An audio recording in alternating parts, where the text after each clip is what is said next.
The day started off great, but then it got. This is the worst. This is the worst end to trying to make sure everything's connected. This is the worst end to the day of the meet. Like we've been, what is this, day 8, I think now? Every single night I've been super excited. Tonight has been kind of depressing for one big reason, which y'all know which one I'm talking about if you've been watching. But it ended well. It was a good ending to the broadcast, and the day started great with the hurdle. Well, it was kind of sad too, but we're gonna talk about it. But yeah, today I don't know. I'm a little. I don't know what to say. But if you're new, subscribe. Please do that. Thumbs up the video. If you're not new, if you are new, you already know what the drill is. Drop your comments down below. Keep the interactions coming. Let's keep pushing the video out. But yeah, let's go, because a day. All right, so we're gonna start with the bloodbath, the 100-meter hurdle semifinals. That was this morning. I was up at. Well, actually, I'm lying. We're not gonna start there. We're gonna start with the 4x4 men and women relays that started the night. That started the morning. That started, I think, at 5, close to 5 o'clock in the morning. I was up. So in the first event of the day on the track was the men's 4x4 relay. And this was the heats to qualify for the finals, which are tomorrow, the last day on the track. So the lineup that we have for the United States is Quincy Wilson. As we all know, 16-year-old Quincy Wilson. He finally got to make his Olympic debut. We all, as a general consensus, were excited just to see him run. Watching it back, it's like, was this really the smartest decision? It's like, yeah, we all wanted to see him run, but this could have been bad. But Quincy Wilson was out there. Vernon Norwood, the vet at this point, Bryce Dedmon, and Chris Bailey. So it's pretty good. For the lineup itself, I give it a 75% out of 100%. But Quincy got out there, and this is not even Quincy's fault right here. This, I think, was dumb. Putting Quincy on the first leg. He was the first leg, which means he has the longest to run. And Tobogo, Tobogo was on Botswana's first leg, and that boy can run 400s. And we already know how his 200 is. So his first 200, his first 200 was where he put in most of the damage. He already built staggers on damn near everybody in front of him. And he kind of was pushing the lead anyway, to the point where he kind of was cool and coming home and still had a sizable lead over everybody else. But poor Quincy, man. Quincy was literally, I swear he was at the bag. Like, gave Vernon the stick in, like, dead last.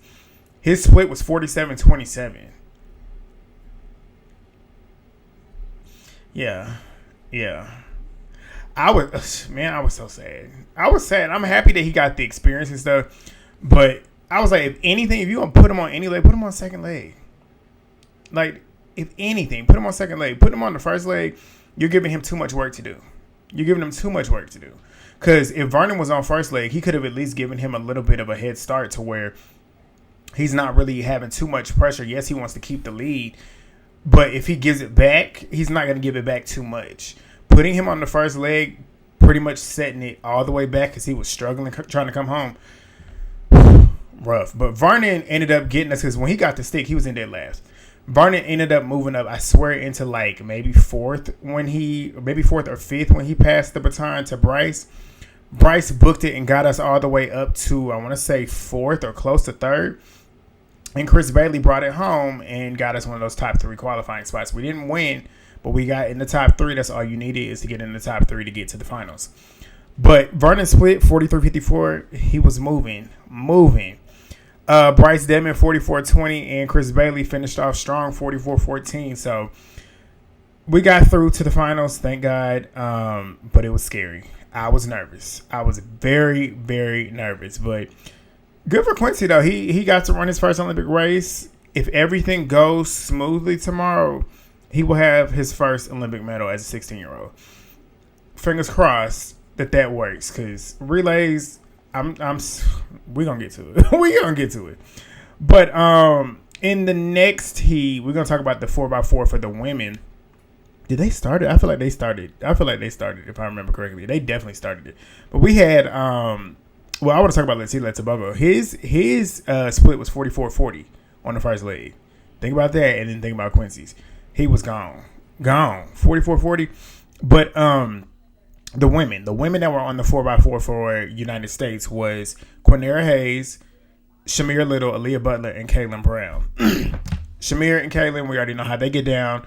Quinera Hayes, we know how she gets down because she's been on previous 4x4s in the past. And Aaliyah Butler. These ladies did what they needed to do. Quinera Hayes, I won't say that she put us. No, she handed off the stick first, so that's not bad. She ran 51-20 for her split. Shamir got out. One thing about Shamir, her first 300, she gonna be out in front of you, but she gonna save what she needs to get away from you coming home. Her last 100 is always flawless, and she built that lead. She stretched that mug, gave that to Aaliyah. Aaliyah was pulling away too, and by the time Aaliyah got that stick to Kaylin was gone. We already know how Kaylin gets to getting it. And they killed it. I mean, first, when they won that, going straight through to the finals. Quinera Hayes, like I said, 51-20 for her split. Shamir's 49-30. Aaliyah Butler, 50-40. And Kaylin Brown, 50-54. Safely through to the finals. Now, we're going to talk about the bloodbath that I was about to start talking about. But we're going to start off with heat number 1. I got every heat correct except for this one. Everything I said and predicted for Heat 2 and 3 happened. This one threw me off because this is when I got nervous. I was cool, calm, and collected because I'm like, Lay gonna be fine. And y'all know that's why I was nervous because I'm like, I get nervous watching her run. Like, I want her to do well. So this right here set the tone, though. And it's not even that I didn't pick Grace and didn't pick Devynne because I doubted them. It's just I chose experience over anything. Like, Tobi, Amusan, and Danielle Williams, they're both previous world record. They're both previous world champions. Like, Danielle has won it twice.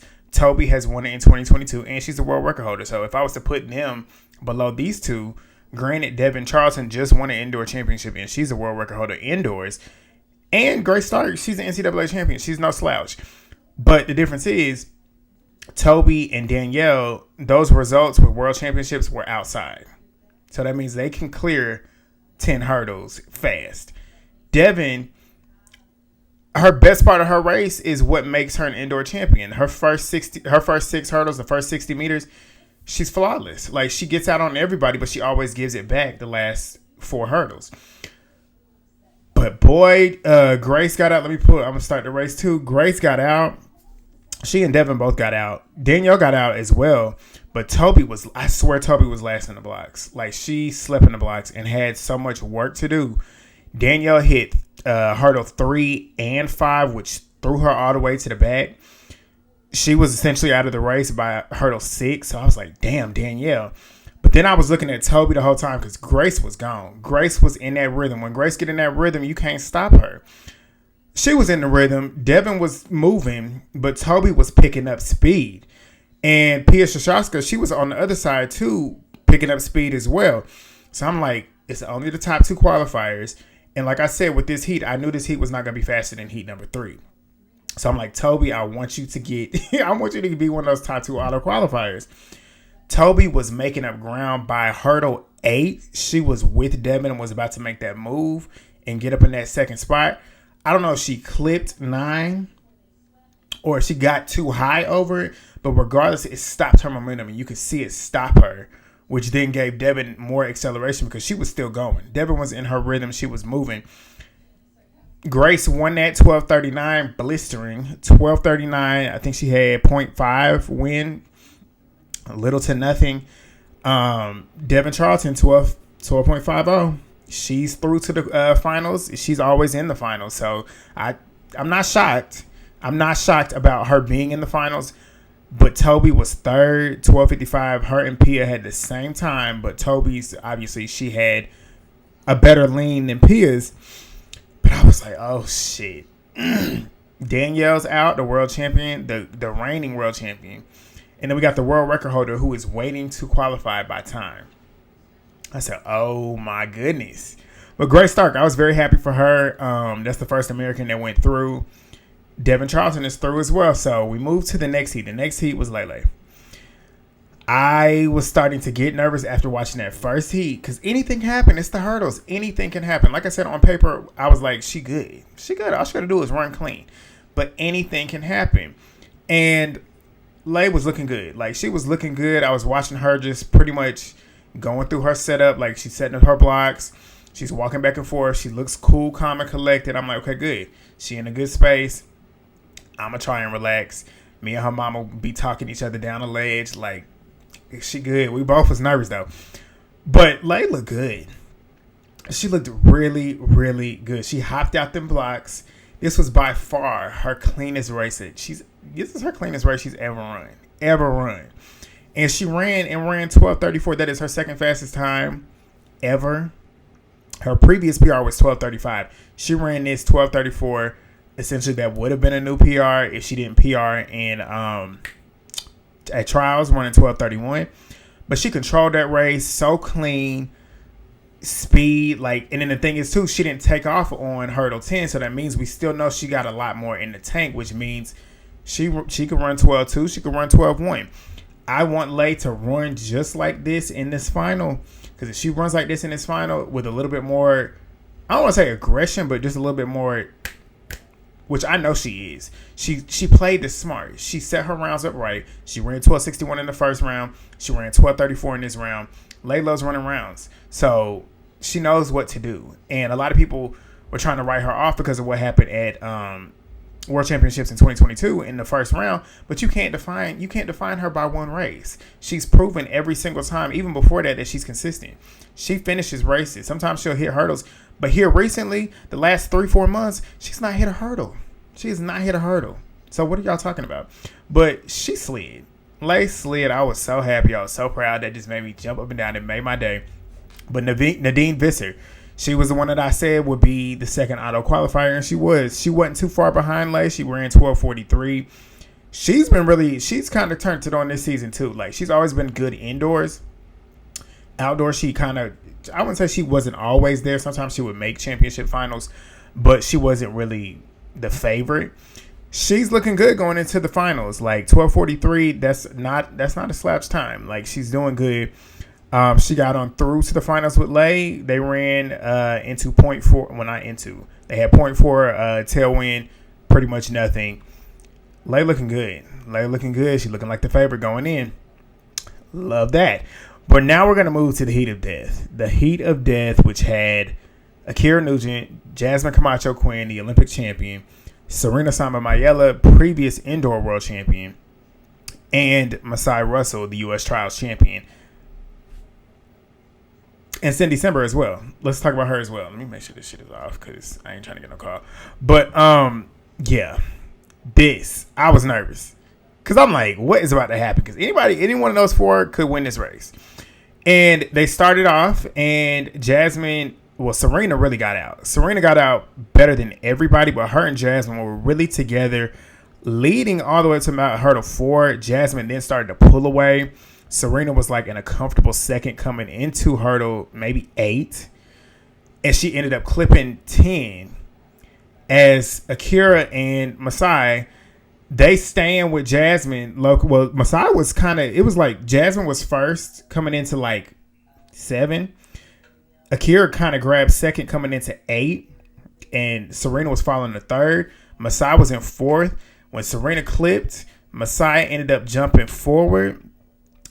Off that last hurdle, Masai closes. She's fixed that a lot, though. Because her close, I swear, over the last couple of years, like, I mean, she closes, but especially that close that she had in NCAAs last year in that heat when she hit them first. I think she hit the first hurdle or either the second hurdle and was back and then just came up and pop, pop, pop, pop, pop just to win that heat, too.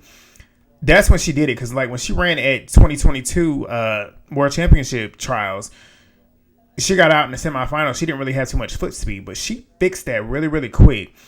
She's one of the most dangerous off of 7 to 10. Like, she makes up ground, and if she does not clip a hurdle, she could end up winning. But Jasmine is looking like Jasmine Camacho-Quinn. She's looking really, really good. She's in top form. Ever since she was at trials, she turned that thing back around. She saw how them girls was giving it up down there, but She looked good. Samba-Mayela, she looked good as well until she hit that hurdle. Ackera Nugent looked good. Jasmine, she won. Jasmine ran 12:35 to win that heat. Next was Ackera Nugent, 12:44. I'm lying. Masai was second, 12:42. Ackera Nugent and Cyrena Samba-Mayela were the two little cues, as I told you it would be. Ackera ran 12:44. Cyrena 12:52, which means Tobi is out. The world record holder is out. That shook me. I was like, damn. Those were the two that I picked to go through to the finals. I just knew they were going to be in the finals easily. The hurdles, man. The hurdles. But like I said, going into the finals, we got Lay, Jasmine Camacho-Quinn, Grace Stark, Masai Russell, Nadine Visser, Ackera Nugent, Devynne Charlton, and Cyrena Samba-Mayela. The lane assignments, they got Samba-Mayela in 2. They got Grace in 3. Masai in 4. Lay in 5. Also, I want to mention that the last time we've had 3 American hurdlers in the finals at the Olympics was 2016. And y'all remember what happened. Sweep. Brianna Rollins, Nia Ali, Christy Castlin. Could happen. And they're all right there together. So, yeah, Lay is in 6. Jasmine's in 7. Who was next to her? Devyn's in 8. And I think Nadine Visser is in 9. Hurdles is about to be crazy. Y'all drop y'all's predictions down below. I'm predicting Lay about to take this thing. Like, everything is aligning perfectly. God is literally aligning these steps for her perfectly. And then when I'm telling you this, you saw what she took. I don't know if y'all follow her on social media, but if you follow her on social media, she literally put out there like a little tweet, like, y'all want to help me get 8 of my family members in here to watch me run. Come on, it's $500. But Alexis Ohanian, Cyrena's husband, he on top of it. Like, tell me that's not God. He's getting all her family members in there to watch her run, and she been running real, real good. Lay's looking like a gold medal favorite. It's gonna be a battle. I feel like it's really gonna be a battle between her, Jasmine, Masai, and Ackera. Ackera's in 9. Ackera's all the way on the outside. That's dangerous too, because she ain't got to worry about being in the mix. She can just run her race. And she got the speed to do it. So we'll see if that works to her benefit. Same thing with Samba-Mayela. She on the other end. Boy, it's about to be tough. Masai Russell, she could get in there and do something. Every one of these girls, I'm telling you, every one of these girls could win this race. And the thing is, too, we know for sure that we're going to have 2 new medalists at the Olympics.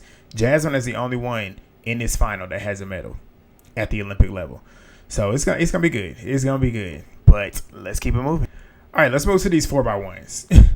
The women's 4x1 was scary, but not as scary as the men. Well, not even scary. Just it wasn't as disappointing as the men's. It was shaky again because we had the same team that was out there yesterday, which was Melissa Jefferson, TeeTee Terry, Gabby Thomas, and Sha'Carri Richardson. Melissa got to stick to TeeTee smooth. TeeTee burnt that back stretch up as she normally does. Gabby took off early again. It wasn't as bad, but she definitely took off early again, which I was like, oh my God, here we go.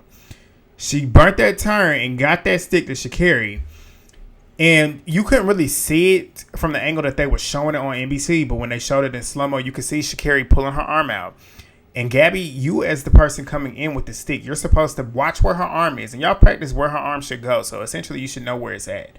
So when she stick that hand out, boom. Because Sha'Carri, one thing about Sha'Carri, she's not going to leave her spot until she knows where you are. Like Sha'Carri, and even you can go back to her college days.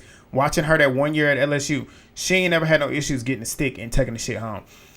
Gabby got it to her. They had a little bit of a moment where it kind of got to her hand but didn't, and Sha'Carri had to grab it back. But regardless, Sha'Carri got the stick in, I think, 4th place. Nita of Great Britain was gone because Dina Ashley Smith burnt that damn first. Boy, Dina was gone. Dina was on a mission. And you can tell Dina was hot that she fucked up in her 2 events. The 2 main events that she wanted to get individual medals on, she didn't get it. So you can tell Dina was on a mission. I'm getting a medal at this level. But they was passing that stick perfectly. Hunt sent that thing to Daryl. Daryl was gone. Germany was right there, not directly behind or not directly next to Daryl, but they was right there behind her. But Daryl's going. Sha'Carri, like I said, got the stick in 4th. Sha'Carri get the bank head bouncing down that. Boy, she bouncing it. Bouncing. Sha'Carri catches up with them, and Sha'Carri just being Sha'Carri. This is what I love about her. A lot of people call her cocky for this. I don't really care. Sha'Carri is confident. And this is the difference between her and Noah Lyles. Sha'Carri is actually like this. This is her. She ain't putting on no show. She's literally being herself. She know that she got that shit. She know her top end speed is untouchable. It's untouchable. With a warm-up, it's untouchable. You let her warm up, she's untouchable. She caught up with them girls and looked over to the side and was looking at them like, what's up, bitch? What's up? I'm right here. And they said, pop, pop, pop, pop, pop. And you know how she always runs? I love how she runs through the line. She did it at World Championships last year, too. She gets through that line. She, boom. Yeah. Sha'Carri is so funny. She's so little, but the way she moves is like she's so big. Got off over there talking her shit. Yeah, fuck what? Like, Sha'Carri is Sha'Carri. Sha'Carri won that. Sha'Carri won that by her damn self. By herself. If Sha'Carri was not on that anchor leg, I don't think we would have won. I don't. Nobody got that top end speed like her. The way they got that stick in fourth place, I don't think any other woman in America could have done it. I don't. But they got it done. They got it done. So Melissa Jefferson, TeeTee Terry, Gabby Thomas, Sha'Carri Richardson all have gold medals. They are the Olympic champions for the 4x100. Sha'Carri, TeeTee, and Melissa now have their Olympic gold medal.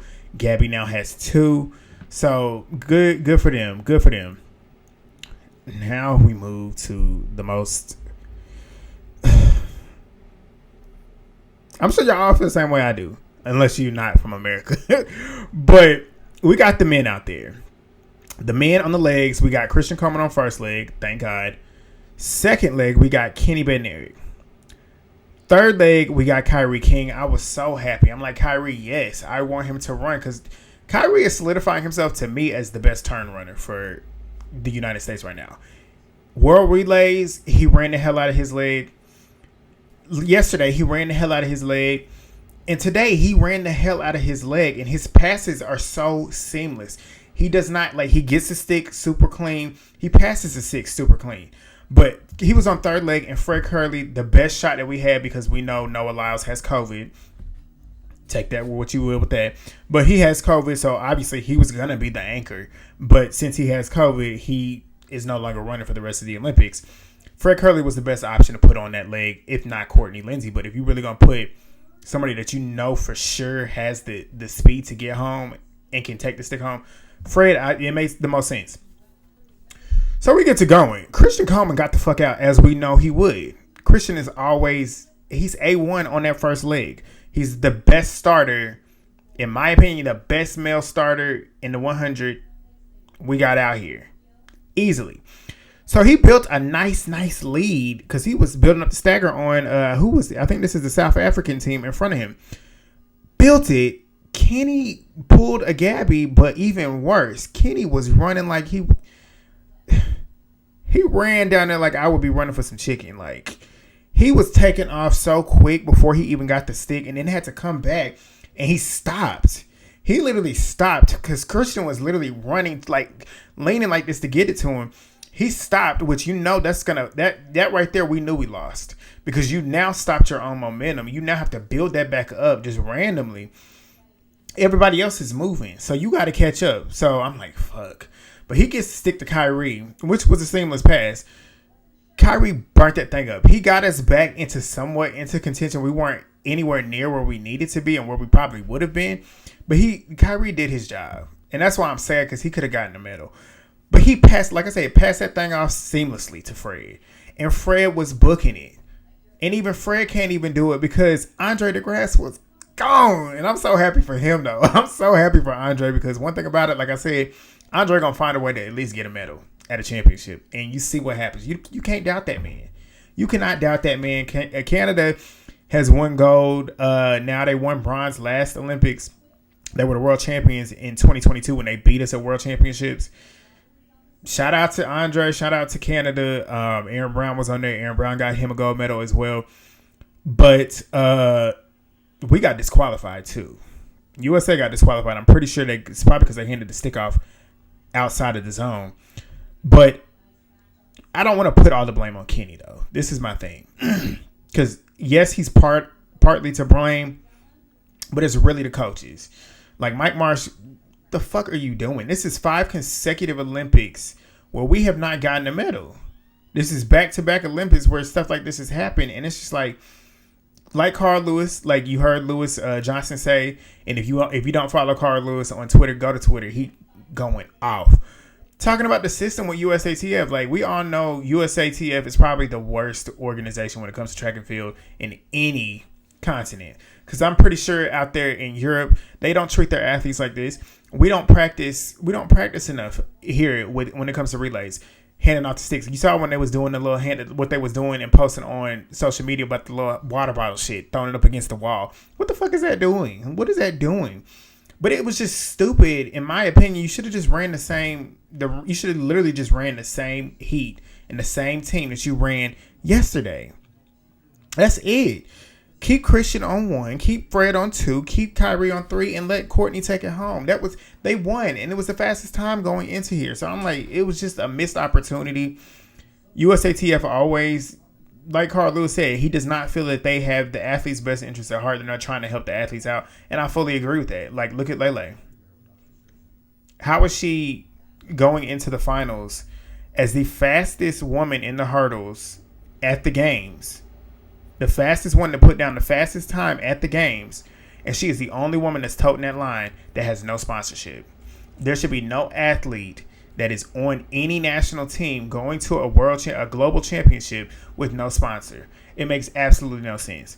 But that kind of ties into what he's saying. Like the organization, the system is not built to help these athletes. And that's was heartbreaking for them too, because like, yeah, they upset because they fucked up, but that's not their fault, essentially, because they don't have enough time to practice. All these other, like Britain and them, Canada, they work on that type of shit. We don't work on that type of shit, and that's why we always have stuff like this happening. Luckily, the women pulled it together, but the men did not. But we're not going to move to the Open 400 for the women. Like I said, Mariledy, Paulino, Sawa Nasser, and Kashmir, those are my 3, with Adeleke as a possible shakeup for 3. These women was running. Boy, Paulina, she was, we knew she was going to win, though. We knew she was going to win. Easy, 48-17. She was gone. Off coming in the 300, it was hers. And we all know how she finishes. Sawa Nasser was right there with her. Alexis Holmes was out there in 9. She was staying with him coming in the 300.